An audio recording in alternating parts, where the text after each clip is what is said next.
Olá, que bom poder estar com você mais um dia para nós compartilharmos sobre o desafio da reconstrução. Essa é a série de mensagens que estamos meditando nesses dias, inspirados na Palavra de Deus e no exemplo de um grande líder, Neemias. E hoje nós queremos dar sequência. Temos falado desde antes de ontem sobre Neemias, um líder que se importou em saber qual era a condição dos sobreviventes e como estava a situação de Jerusalém. E quando ele recebe o relato, a reação dele nos ensina que ele teve empatia, que ele se dispôs a se humilhar perante Deus, orar, jejuar, buscar a Deus. E hoje nós vamos aprender com Neemias que Deus é aquele que responde às orações e das oportunidades que surgem quando nós nos colocamos na presença de Deus, buscando ser resposta de Deus à oração, assim como Neemias fez. Então nós vamos refletir no capítulo 2, dos versos 1 até o verso de número 8 e aprender algumas lições muito importantes com esse homem de Deus que foi Neemias. Você está pronto?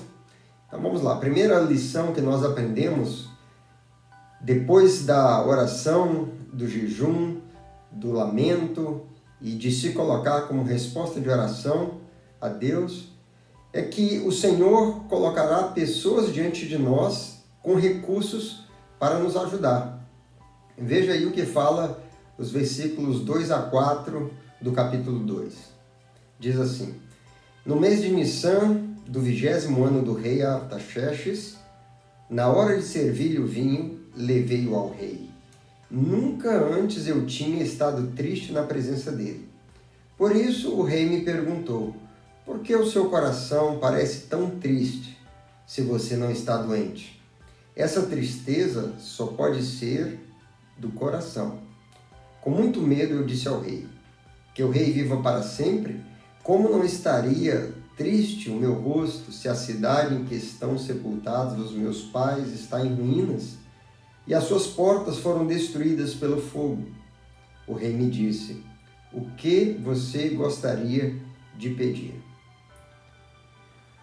Amados, quando nós nos humilhamos diante do Senhor, confessamos o nosso pecado, passamos a buscá-lo, nos arrependemos, começamos a buscar a ajuda dele, confiando que ele é um Deus grande e poderoso, que ele é um Deus fiel à sua aliança, que ele é um Deus misericordioso.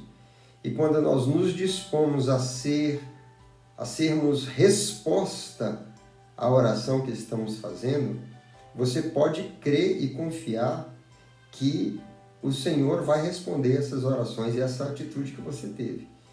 Oportunidades vão surgir. Então, o rei, quando vê o semblante de Neemias, o rei percebe algo diferente e o rei lhe pergunta ali no verso 2, se você não está doente, essa tristeza só pode ser de coração.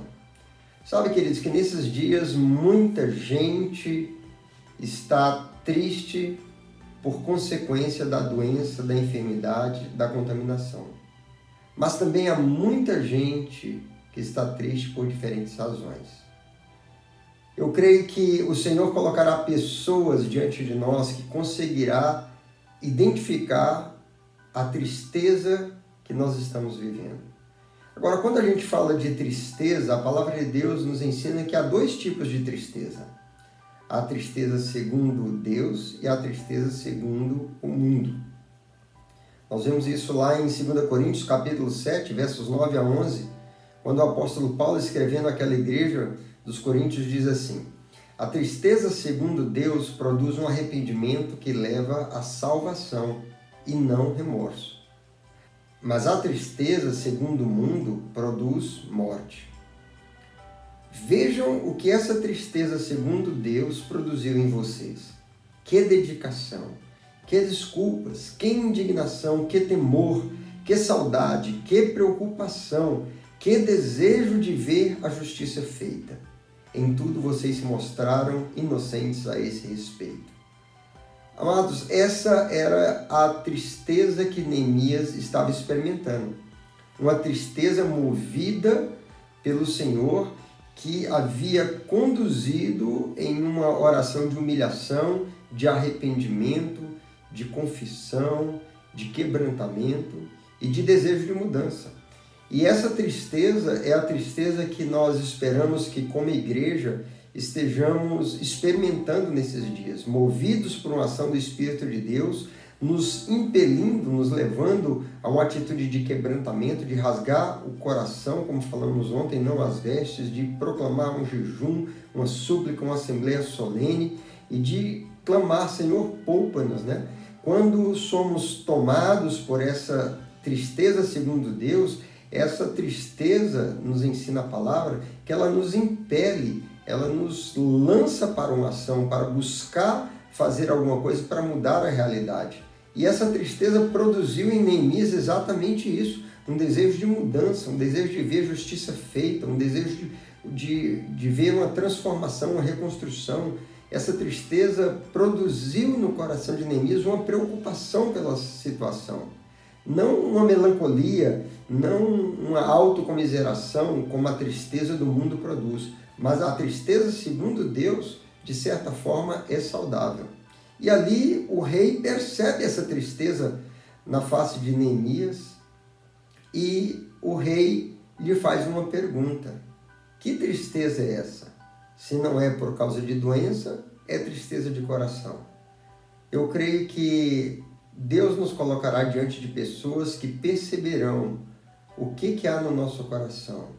E essas pessoas estarão prontas para serem parceiras, para cooperarem conosco naquilo que é um projeto de Deus através da nossa vida. A segunda lição que nós aprendemos aí com o exemplo de Neemias é que nós precisamos estar prontos para quando surgir a oportunidade. Veja comigo o verso de número 4. O rei me disse: o que você gostaria de pedir? Então orei ao Deus dos céus. Eu creio firmemente que nós estamos entrando num tempo onde surgirão muitas oportunidades.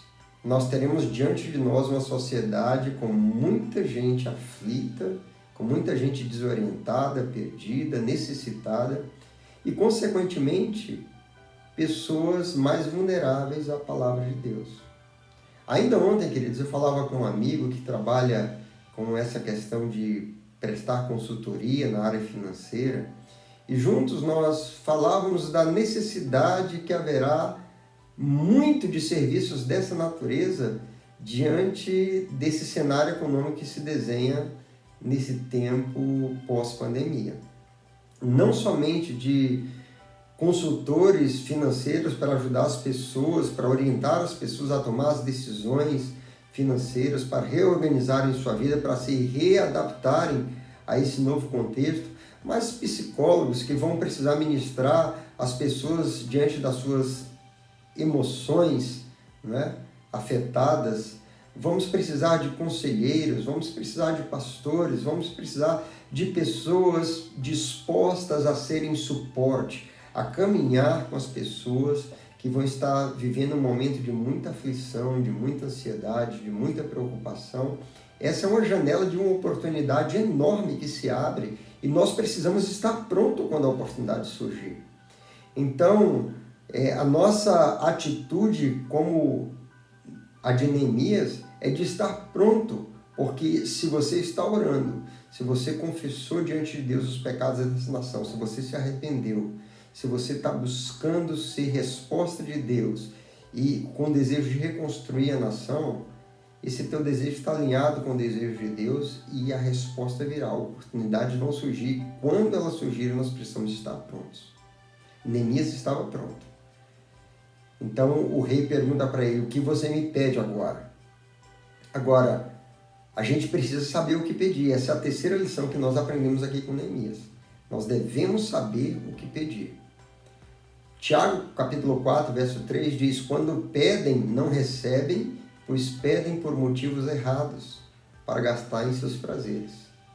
A gente precisa saber pedir. Saber pedir diante da oportunidade que surge. Eu creio que nesses dias, queridos, a igreja vai ouvir repetidamente da parte de Deus essa mesma pergunta que o rei fez para Neemias.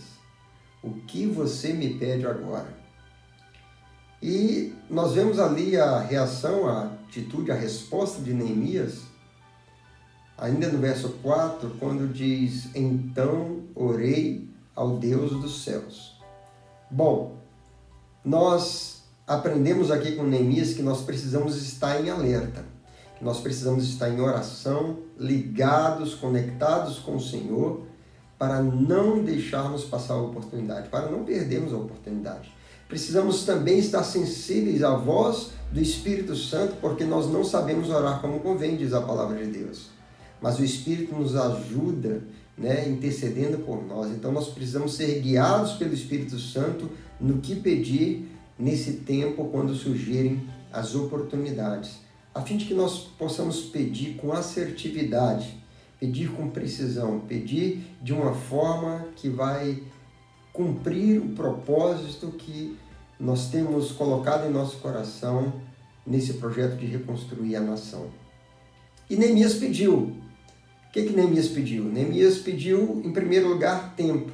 Nós vemos isso nos versos 5 e 6, quando ele pediu a liberação do rei para que pudesse ir a Jerusalém, reconstruir os muros da cidade, e a rainha estava ali junto com o rei, e o rei perguntou quanto tempo demoraria a ausência dele, e ele estabelece um tempo.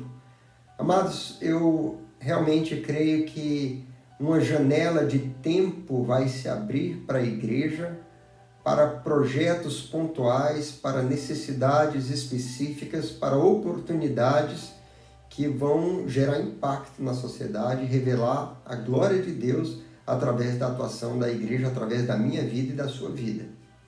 Então nós precisamos estar prontos para esse tempo, apresentar diante do Senhor nosso pedido, dizer: Senhor, nós precisamos de um tempo para fazermos algo, para reconstruir a nossa nação.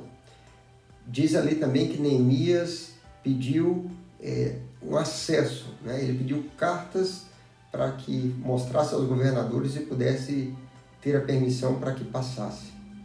Esse é um pedido muito estratégico, e eu creio que nós precisamos pedir isso nesses dias também, respondendo a essa pergunta que me pede agora. Precisamos pedir acesso a pessoas, acesso a grupos e acesso a locais que serão estratégicos. E o terceiro pedido de Neemias, ele pede por recursos, ele pede por madeira para as portas do muro, para as portas da cidadela. Então ele cria um Deus de provisão e ele apresenta esse seu pedido ao rei. Nós vamos precisar de recursos para implementarmos o trabalho de restauração que podemos contribuir para essa nação, para as janelas de oportunidades ministeriais que vão surgir como resultado dessa pandemia. Nós vamos precisar de recursos.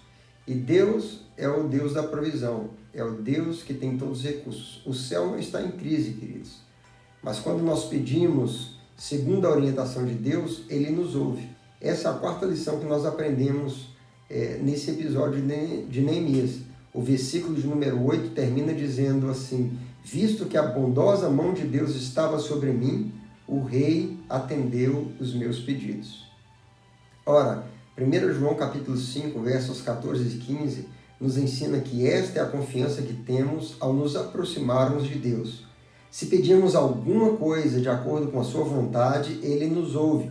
E se sabemos que Ele nos ouve em tudo que pedimos, sabemos que temos o que dele pedimos. Portanto, creia, se você está orando, se você está se humilhando, se você está buscando a Deus, disposto a servir ao Senhor e a ser resposta nesse tempo de calamidade, e através da sua vida a glória de Deus ser revelada, você pode ter certeza que as oportunidades vão surgir. O Senhor colocará você diante de pessoas chaves, você precisará estar pronto para quando a oportunidade surgir, você precisará saber o que pedir, e aí você vai ver a bondosa mão de Deus abençoando você. Você está pronto? Você está disposto? vamos buscar a Deus, estar atentos e crer que através de nós a glória de Deus vai ser manifesta nesse tempo de calamidade que vivemos. Um grande abraço, que você seja edificado com essa palavra. Até o nosso próximo encontro. Fique na paz.